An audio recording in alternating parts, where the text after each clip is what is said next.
হরে কৃষ্ণ। 7ই জুলাই রবিবার রথযাত্রা। এই রথযাত্রায় জগন্নাথ দেব রাজপথে নেমে এসেছেন আমাদের মতো এই জড়হত জীবকে উদ্ধার করার জন্য। তো যে সমস্ত মানুষরা বলে থাকে যে মন্দিরে যাওয়ার সময় নেই, ভগবানের কাছে যাওয়ার সময় নেই, তো সেই সব মানুষদেরকেও তিনি দর্শন দেওয়ার জন্য রাজপথে নেমে এসেছেন এই রথের সময়। তো এই রথের সময় যে কাজগুলো আমরা খেয়াল রাখবো বা যে কাজগুলো আমরা করব এবং করব না সেটা আমরা জেনে নেব। তো যে কাজগুলো প্রথমে করব না সেটা জানি। আমরা রথ চলে যাচ্ছে, দাঁড়িয়ে থাকবো না।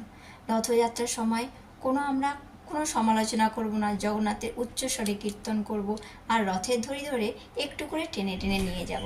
রথেতে আনন্দ করব, কীর্তন করব।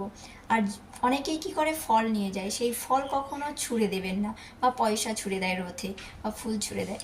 তাই কোনো কিছু ছুঁড়ে ফেলবো না বা ছুঁড়ে দেবো না। আমরা যে পূজারী থাকবেন তার হাতে দিলেন তিনি ভোগ লাগিয়ে দেবেন বা জগন্নাথকে দিয়ে দেবেন। তো আসুন